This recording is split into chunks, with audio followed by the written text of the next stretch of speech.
are going to begin the memorial service for Scott A. Friedman. If you have a cell phone or a pager, I would ask that you take a moment to turn it off or place it in the silent mode. Officiating today's services will be Rabbi Paul Cohen and Cantor Amy Zussman from Temple Jeremiah. And as we begin the service, the clergy will lead the family in the tradition of Kriya.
Can there be a lament greater than for a young life lost? In the depths of grief and despair, O God, keep us strong so that we may help the stricken family of Scott Friedman to regain strength.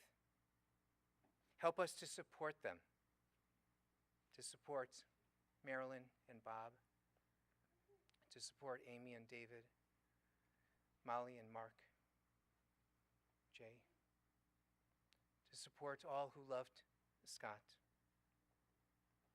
We grieve for what might have been, for joys unrealized, for tasks undone, for hopes thwarted, for growth arrested, for love blighted, or challenges unmet. Help us to bring consolation to the bereaved family of Scott. Help us to raise them from the depths of sorrow, slowly, lovingly. Help us to lead them from the night of desolation to the dawn of another day.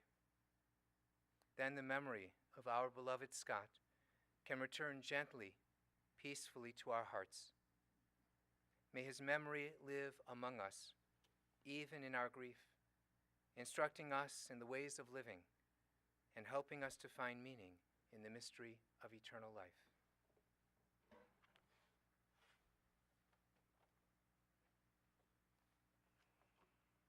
Shiviti Adonai, lenegdi tamid, kimi mini balemot. Lachin samach libi, vayagel kivodi, af besari yishkon lavetach. Kilota nafshi lishol lo titen chasid chalerot shachat todin orachayim sovas machot et panecha neimot b'mincha Ti Adonai lenegdi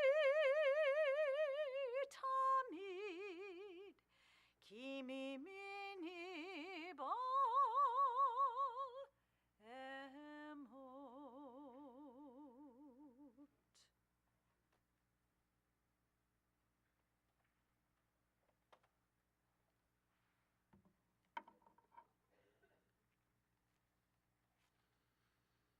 I have set the eternal always before me. Even with God at our sides, we are moved today in ways that we never imagined. Our hearts have known exaltation and our souls have rejoiced. But these are distant memories today. Our beings are shaken and rattled. May God's promise be true, that God does not abandon us in death or allow Eternal's faithful ones to see destruction. Eternal One, may you reveal the path of life, and may your presence remind us that joy still exists. Death has taken our beloved Scott Friedman. Our friends grieve in their darkened world. In their silence, there is lamentation. In their tears, there is loneliness. Lost in their sorrow, may they find the presence of loving friends. Hear them, O God, and be with them. For Scott's love that united us in life and which death cannot sever. For his companionship that we shared along life's path and which continues through the tenderness of memory. For the gifts of his heart and mind that brought us joy and happiness and is now a precious remembrance. For all these and more, we give our thanks to God. In this time of grief, we listen to the voice of our sacred scriptures that brings us the ever-new message of God's nearness. It tells us of our kinship with the Creator, in light as in darkness, in joy as in sorrow, in life as in death. Psalm 23, the Shepherd's Psalm.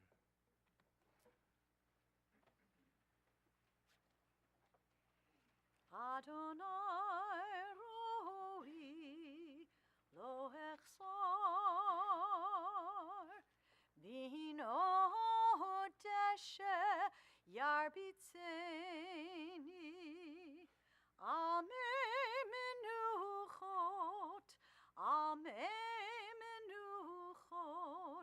yinaleni nafshi yishovev yancheni v'magle tzedek yancheni v'magle tzedek l'man shemo gam kilech b'get samavet lo hirara ki ata imadi shiftecha umishantecha hema yenachamuni taroch lefanai shulchan neged zorirai dishanta vashem eroshi kosi revaya achtov v'chesed yirtifuni koyimechayai vishavti b'veit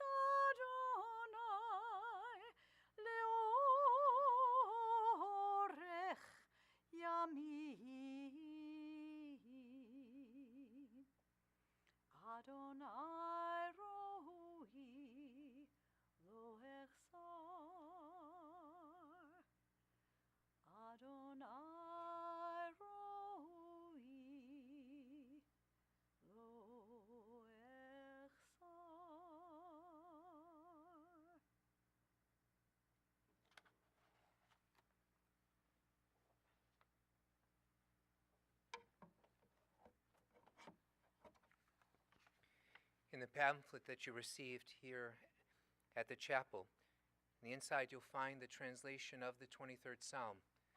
And I invite you, if you wish, to please join together with me. The Lord is my shepherd, I shall not want. He maketh me to lie down in green pastures. He leadeth me beside the still waters. He restoreth my soul. He leadeth me in the paths of righteousness for his name's sake. Yea, though I walk through the valley of the shadow of death, I will fear no evil, for thou art with me. Thy rod and thy staff, they comfort me. Thou preparest a table before me in the presence of mine enemies. Thou anointest my head with oil. My cup runneth over.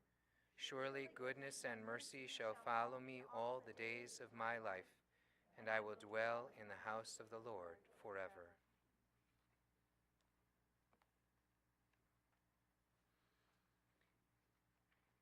In his sorrow, Job cried out, Adonai natan v'Adonai lakach, Yehi shem Adonai mevorach.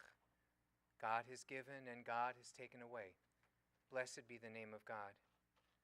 In ancient people, we are well acquainted with grief and with the valley of shadows. Death and sorrow are not strangers to us, yet the centuries have taught us that a good name endures beyond the grave and that there is strength in faith. With Job we say, Adonai natan, God you have given. You gave us a loved one, Scott Friedman, who will not be forgotten. For all that was good and enduring in his life, we offer the deepest thanks of our hearts. Adonai lakach, God you have taken away. We pray for the strength to turn our broken hearts into an altar of trust before which we acknowledge your sovereignty and your love. As we now say, Yehi shem Adonai mevorach. Blessed be the name of God, now and forever. Amen.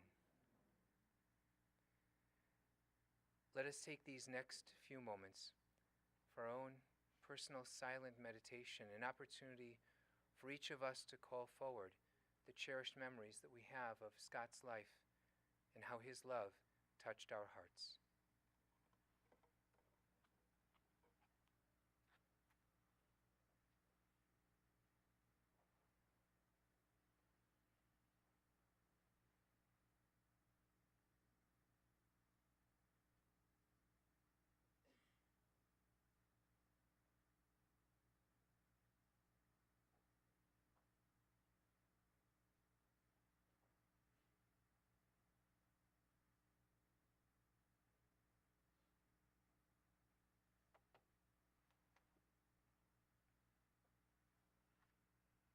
May the words of our mouths and the meditations of our hearts be acceptable in your sight.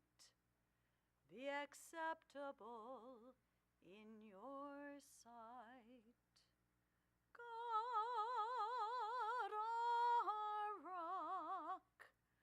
our rock and our redeemer. God, our rock and our redeemer. Amen.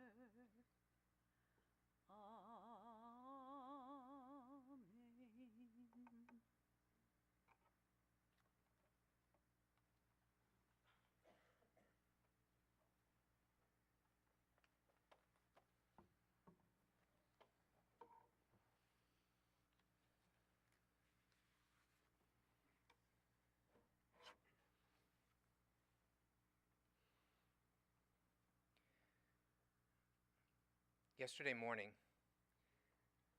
I had the honor, the privilege to sit with Scott's family and to hear the stories, the beautiful stories, the funny stories, the challenging stories that made up Scott's life. And what came through to me the strongest was the deep attachments that people had with Scott and that Scott had with each of you. Witness the tremendous outpouring of love present here in the chapel and in the overflow as well. And for those who couldn't be here with us this afternoon but are thinking of us in this very moment and thinking of Scott.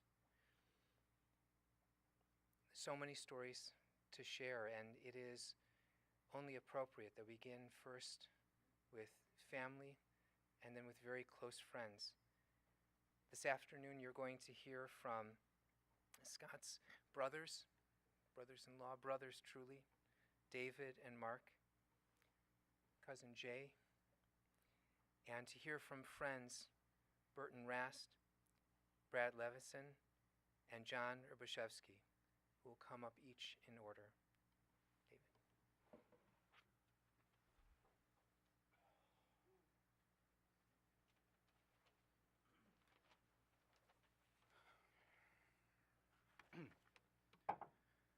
I was nervous when Amy invited me to her childhood home to meet her parents at the beginning of our relationship some 14 years ago.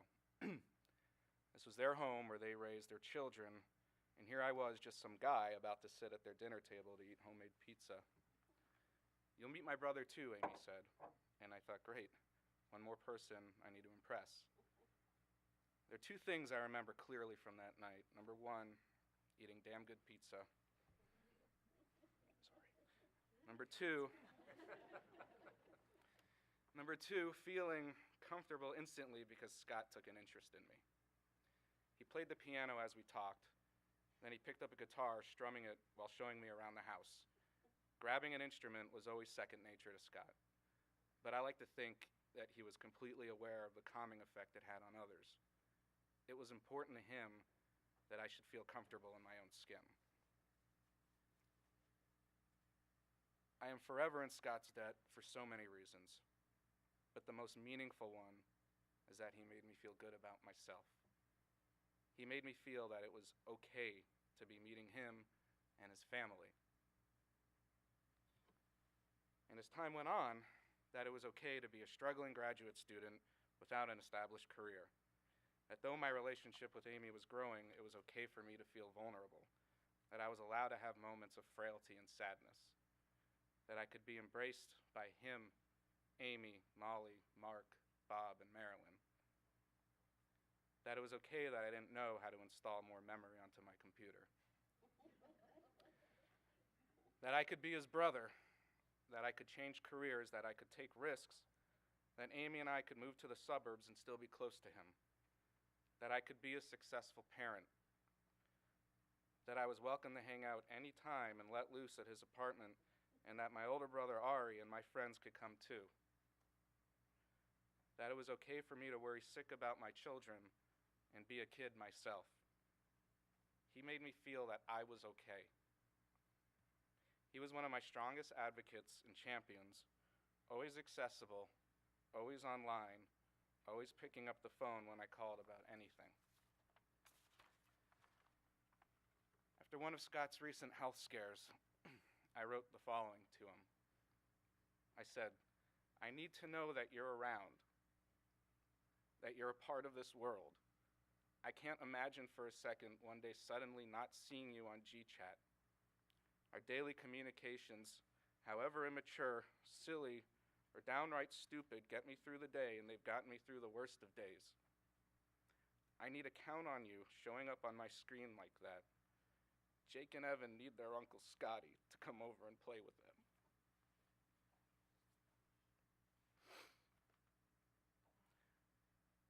Life is finite, but a legacy is not. Scott left us at an impossibly young age, but his legacy is so strong and so encompassing. It's here, and it's here, and it will help me get through the rest of my life. I just know that right now there's a piece of Scott out there. He's helping someone understand how to use Windows 10. He's in a convertible with the top down, cranking up Humphreys McGee. He's pounding the keyboard on a stage. He's berating someone for liking the bands The Killers and Kings of Leon. He's putting an insecure future son-in-law's mind at ease. He's the uncle to an island of 1,000 nephews who feel so safe and protected. Since I was a child, I've always had vivid dreams where people and places from my past come to me. They are mysterious and beautiful, anxious and exciting, confusing yet revealing. I had my first dream about Scott on Saturday night. I don't remember what we said, but all that mattered was that we were in the same room and in the same dream. I can't wait to go to sleep tonight, Scott, so that I can see you again, and we'll both be okay.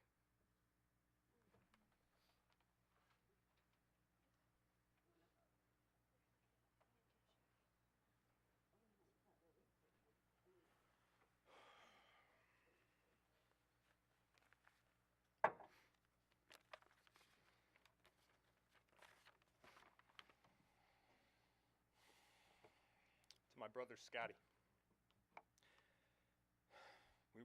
We were only in each other's lives for just over a decade, but your impact on my life cannot be measured. When I truly think about all that you've meant to me and how important you specifically were in making my life wonderful, I'm forever grateful.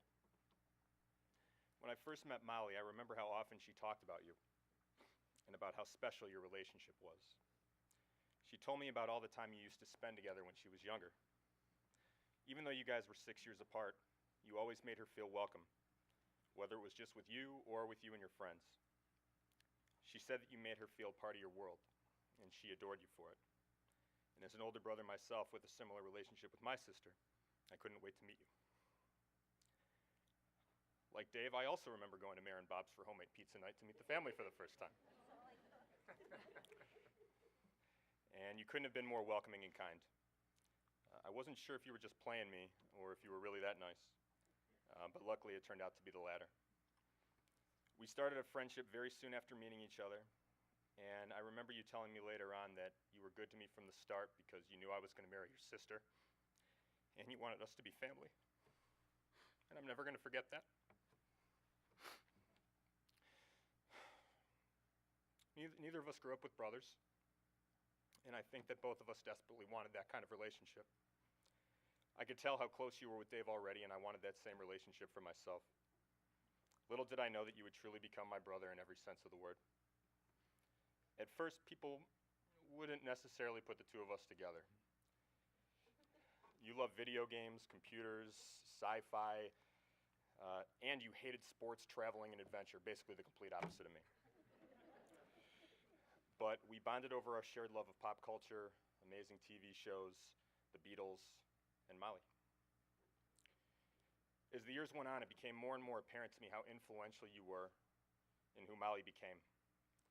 She talked about how she learned to be a guy's girl from you and how to be a chiller, how to have a juvenile sense of humor and to always have a slight aversion to authority. Most of all, how to be proud of being weird and different from the norm. I had never met a girl like her, and those qualities that you taught her ended up being the ones that initially drew me to her. You are so incredibly responsible for bringing me my bride, and there are no words that I can say to thank you enough. Besides Molly's personal feelings, I also got to see how you were viewed by your closest friends. And it was unanimous, you were absolutely loved. Looking at everybody's posts the last couple days on social media has warmed my heart. And, just to know how much people really cared about you. I don't know, Scotty, if you truly understood the effect that you had on people, but I do know this. My wedding was at least one of 3 that I know of where you were asked to be the best man. And there are even more than 3 people in this room that would consider you their best friend. I don't know what else you need to know besides that. You gave so much to people and asked for so little in return, and I just wish that you would have asked for more.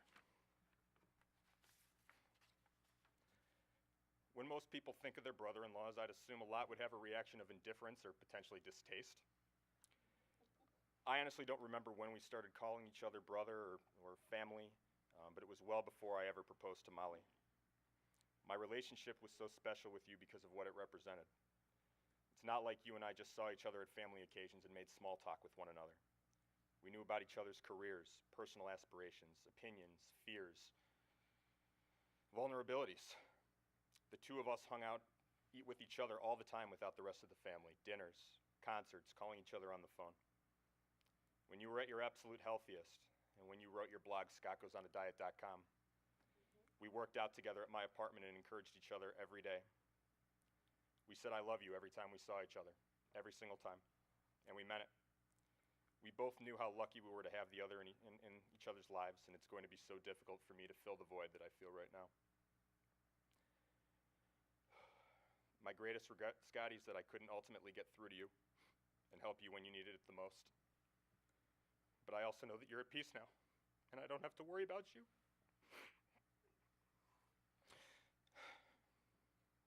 I'm not a religious person, no offense. And I got a lot of that from Scotty's influence. We all know. But I truly believe that you're in a better place, and that's going to give me comfort as time passes. Regardless of how it ended, I will always remember your sense of humor, your warmth, our great times together, and how you so positively impacted my life. Goodbye, brother. I love you.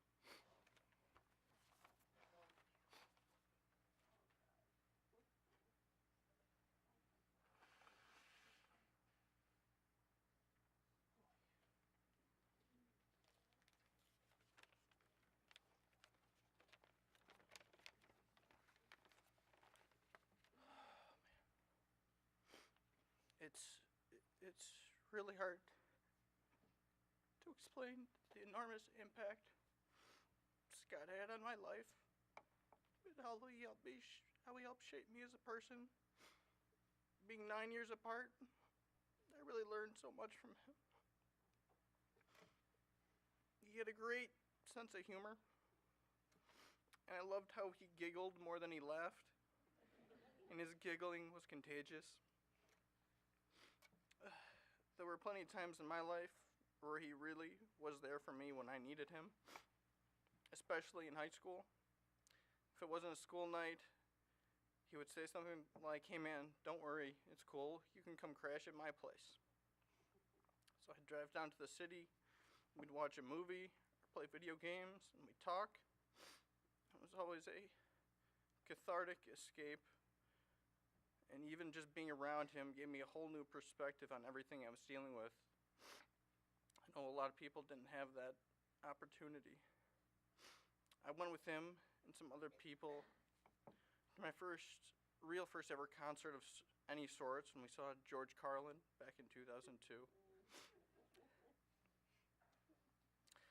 I'll always remember going to his music shows, especially in the early days when I was underage.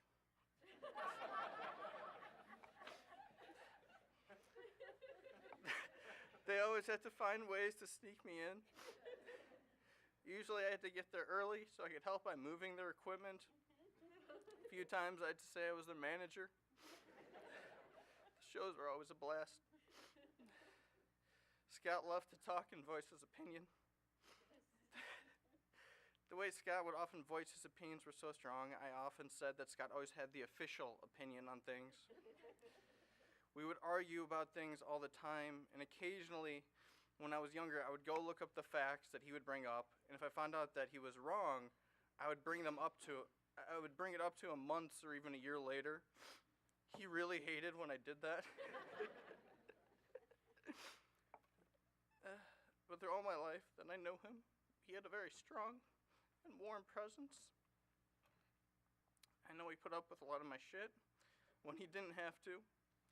I know he included me in a lot of things when he didn't have to. There are just so many more things I want to talk to him about. And I'm going to always miss him. I love you, Scott.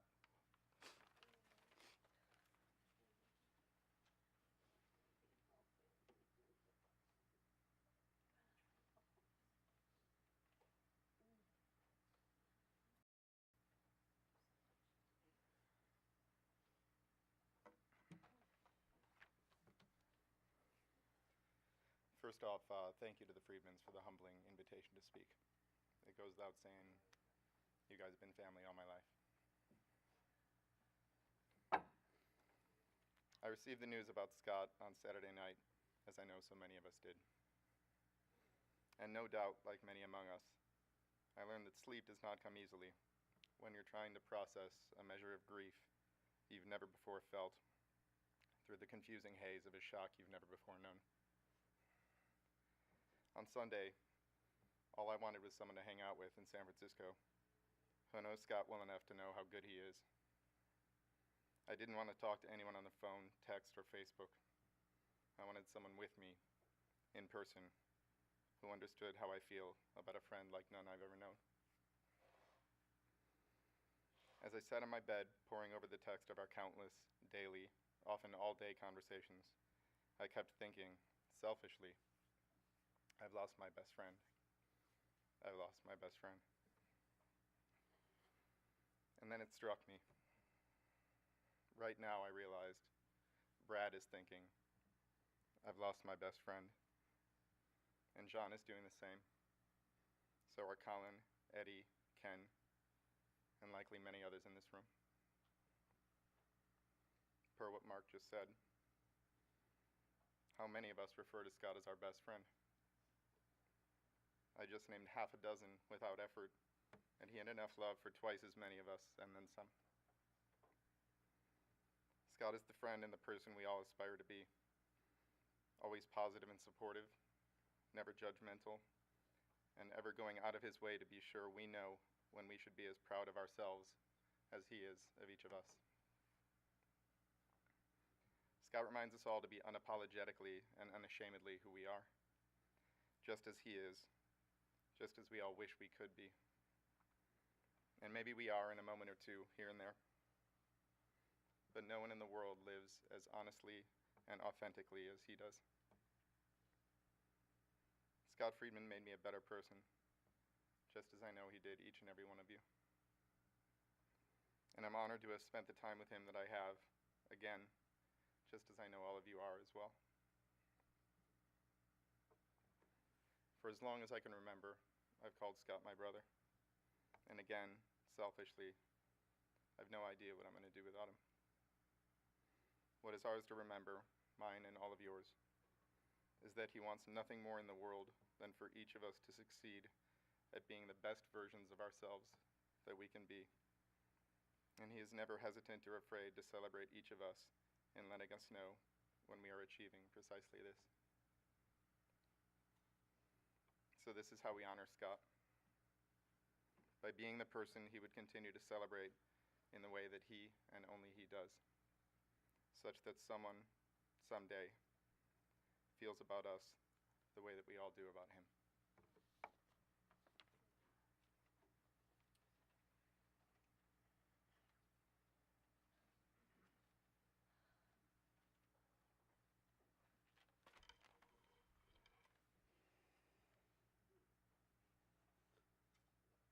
Everyone in this room knew Scott, knew him in their own way, special way.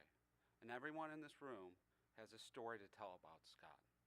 Some have funny stories, others have sad stories. Scott touched our lives. His friendship made us better people. The world was a little lighter, brighter with Scott in it. 1,000 thoughts run through my mind as I try to think of that one quintessential moment that sums up my relationship with Scott. But none seem to capture what I miss, what I lost. For me, there's not that Scott moment. For me, there was Scott. Always there to listen to me, always there to call me on my bullshit. Always there to talk about the mundane, the trivial, the wonderful. I'm lucky. I have thousands of our inane conversations, streams of consciousness, preserved and accessible. 2,893 to be exact. All saved as G-chats, capturing him and me as we discussed friends, music, video games, science, love, and just about anything that caught our fancy. I will not bore you with the conversations, but looking back at them made me appreciate what I lost. I lost a person that knew me as well as I knew myself. And with that thought creeps in the sadness, the anger. As I sat trying to write this, my darling wife commented to me I should be writing this for Scott's wedding, not Scott's funeral.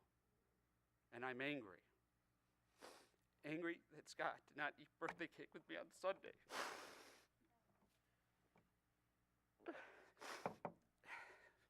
And angry that Scott is not going to be there to see my girls grow up. And angry that my girls are not going to know Scott the person, but only Scott the memory. But then I look at all of you, and I remember what Scott gave me.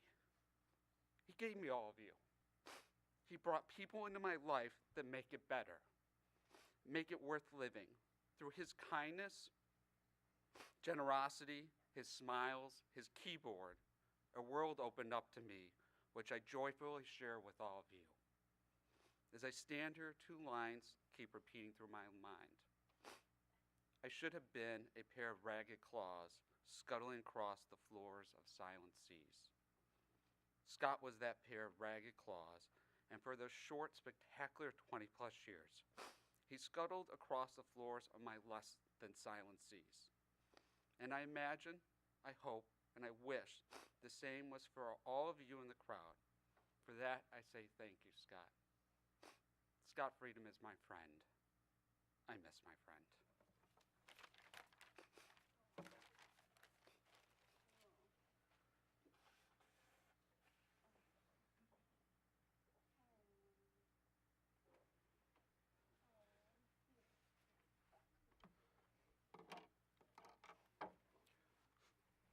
There's probably not a lot I can feel like I can say after Brad and Burton and Dave and Mark. I mean, they really captured a lot of Scott's essence. I think, he really was one of those people that really, I think, in ways he probably didn't even imagine really touched everyone he ever talked to. And I think that's pretty clear with the amount of people we have here today.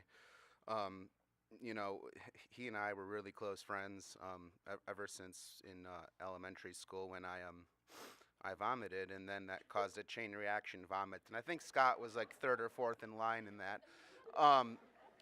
So tried to dig a little bit to think about when we started really being friends. He and I, we had a bit of a falling out towards the end of high school, but then, one summer in college, we just kind of randomly bumped into each other at a Fish concert, actually, and, just true to Scott's personality, I mean, right away, no animosity, no nothing, like, almost as if we had just seen each other maybe a few days ago, and, really jumped right back into being pretty easily open with one another and friends, and, I guess, looking back at least as an adult, I feel just utterly lucky that I had that in my life. He was, strangely enough, he's kind of like my moral compass, which is very awkward if you know Scott as well as I do.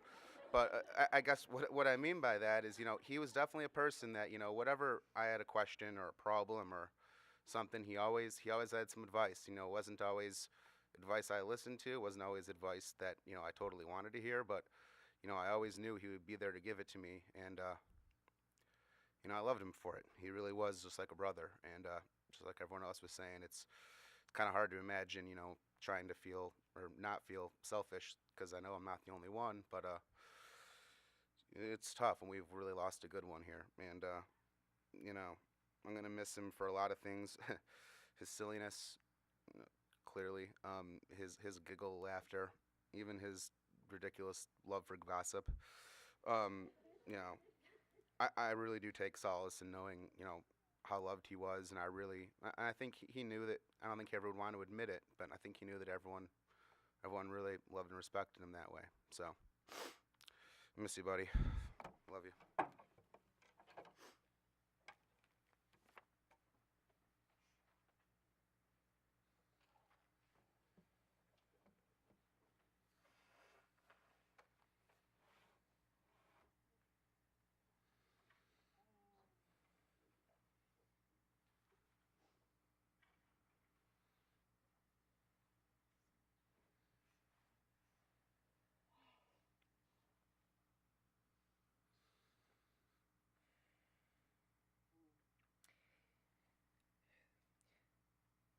The Torah portion for this week, passage from Scripture that we are reading in our annual cycle of Torah reading, is called Bechukotai. It's the last of the portions, the last of the chapters of the book of Leviticus. And it is a challenging chapter in that it seems to lay out very clearly that there is divine providence, that if we do well in life, if we follow the instructions in the Torah, that we will reap blessing. And that the converse is also true, that if we disobey, if we don't follow the instructions in Torah, that there is indeed curse. And our sages of blessed memory, well, they challenged this idea because in their own observation of life, they saw that this is not exactly how the world unfolds. That there are people who are very, very good indeed, to whom very difficult, challenging, tragic things happen. And that the converse was also true. People who live despicable lives seem to have all kinds of blessing fall upon them. And in this struggle, they tried to respond in several different ways. And the one that I find so very meaningful is that we don't always understand what in our lives is a blessing and what in our lives is truly a curse, and that it's perhaps only in hindsight that we're able to gain that perspective. In the way that we understand how things happen in our lives and with our relationships and with our families and with our friends. And that even in the midst of this tragedy, that we recognize the tremendous blessing that was Scott's life. The love that he shared so generously with each and every person. The beautiful words that were shared just a moment ago really reflect, I'm sure, how everyone is feeling in the same moment. That despite the challenge of this moment and the tragedy of this moment, the loss, the grief, the anger, and the confusion, that there is still blessing. That there is still blessing. That we have each other, that we have the memories that we had Scott as a part of our lives. There's a tradition that each of us is born with a light, a divine light, a spark within us. And that we have the opportunity to share that light, and in fact that responsibility to share that light, to be the blessing for one another, to be present in each other's lives. And I think that Scott, from all that I have heard about the way that he lived his life, Scott understood this in his own way. That responding to the needs of others was something that came very, very naturally to him. That he was able to share the light that God had placed within him with those of us who were privileged to be touched by his life. Scott was there. Scott cared. His warmth attracted people to him. Friends became family. Scott, as you've heard and as you know, was always accessible. You could find him by phone or by computer. Scott responded, and you could count on him. Just look around for a moment and see how many people's lives that Scott touched. He was everyone's best friend, and often the one people turned to when they were having trouble. He took in people when they needed shelter. He had a generous and open heart. Born 37 years ago to Marilyn and Bob, he was the middle child of 3, older sister Amy, younger sister Molly. He was strong, strong-willed, stubborn, with all the good and the frustrating and the difficult that comes with it. And this was also a strength. Scott was highly principled. He lived his life his way on his own terms, for better and sometimes for worse.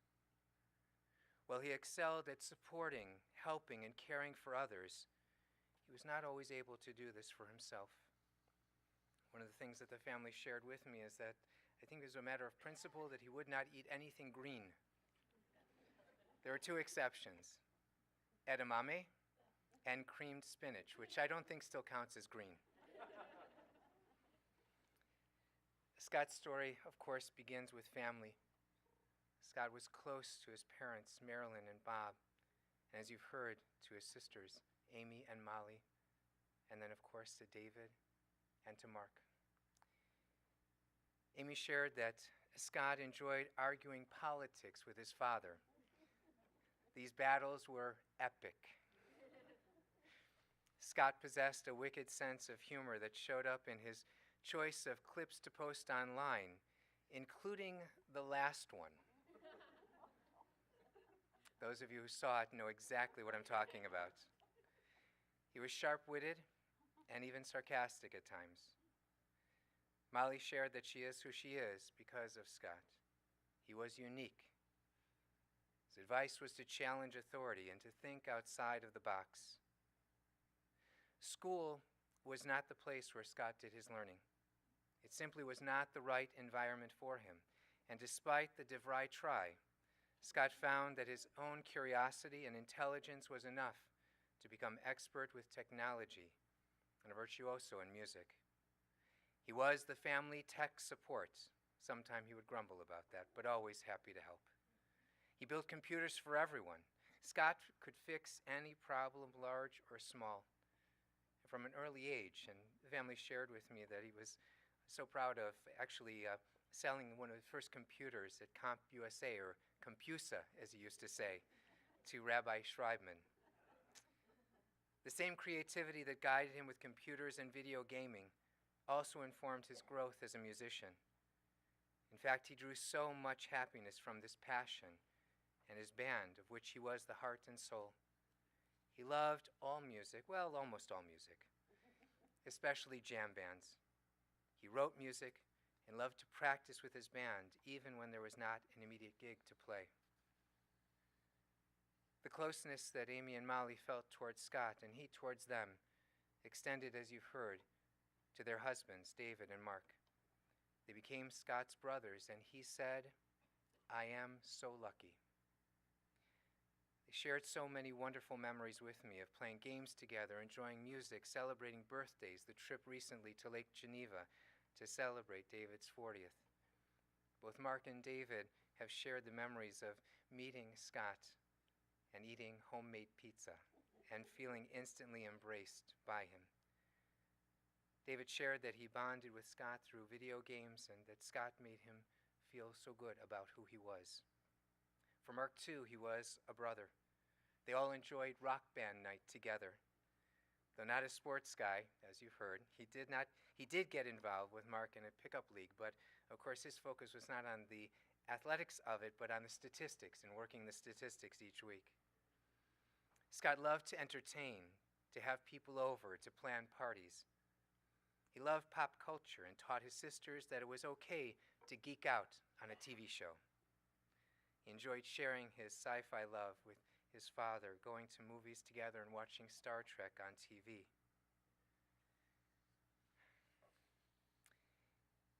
Albert Schweitzer said so well, "Sometimes our light goes out, but it is blown into flame by another human being.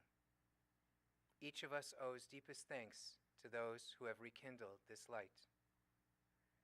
Scott, a true mensch, kindled light in others. We must now do the same for one another in this moment of dark grief and loss. And even as we mourn his loss, we celebrate the light that he brought into our lives.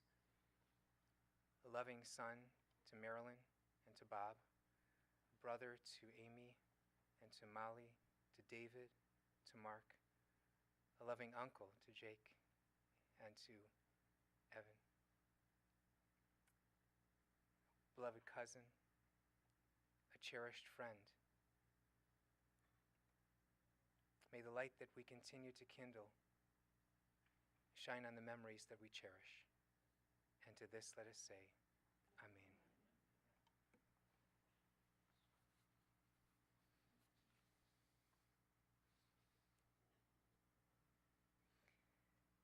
Please rise for the memorial prayer, El Malei Rachamim.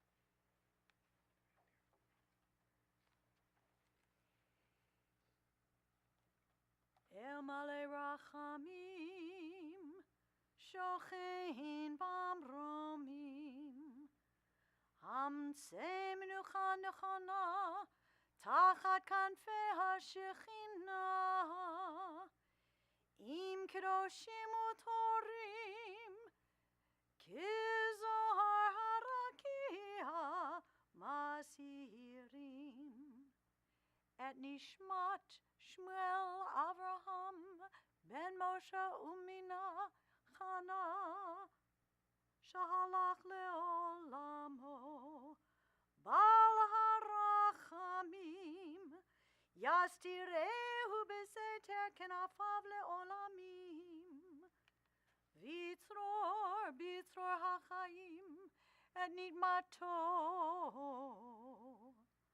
Adonai Hu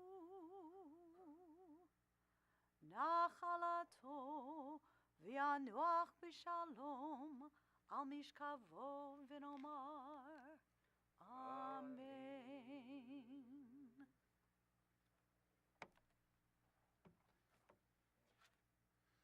Compassionate God, eternal Spirit of the universe, grant perfect rest in your sheltering presence to Scott Friedman, Shmuel Avraham ben Moshe Minya Chana, who has entered eternity.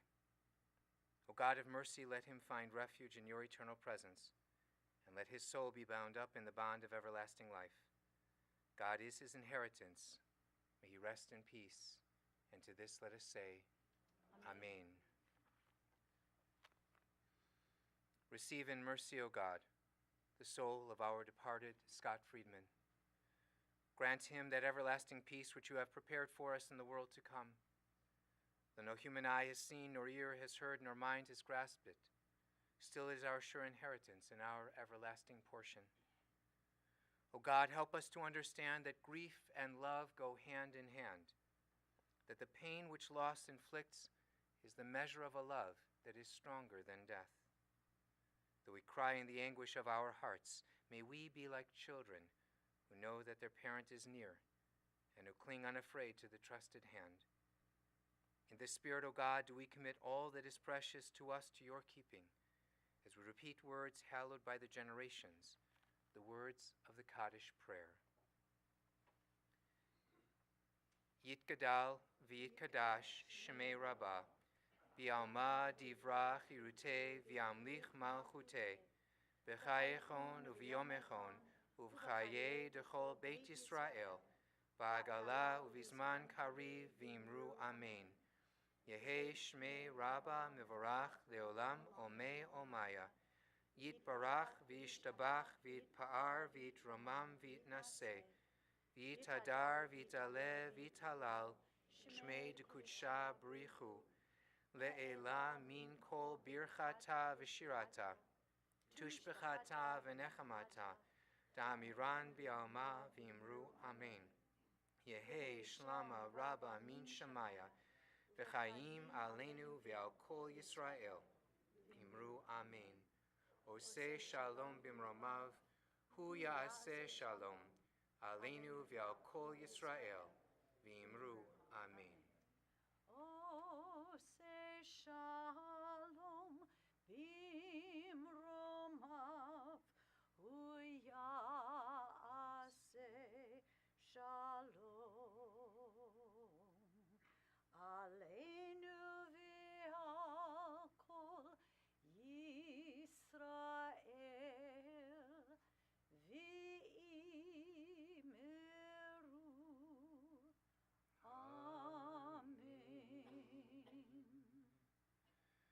May God grant peace to all who mourn the passing of Scott Friedman, and bring comfort to all the bereaved who are among us. And once again we say, Amen.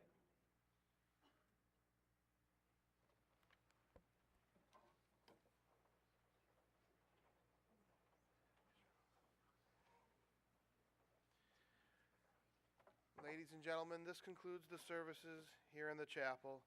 The family will be together at the Friedman residence at 720 Apple Tree Lane in Deerfield today as they leave here from the chapel, as well as on Wednesday. Also, the family has asked that any memorial contributions in Scott's memory be made to the Lynn Sage Foundation, and that information, as well as the information for Shiva, is on the service folder that you should have received as you came into the chapels today. If you did not receive one as you came in, we do have additional copies for you as you leave. At this time, I would ask everyone to please rise as we escort the family from the chapel, and then you may return to your cars.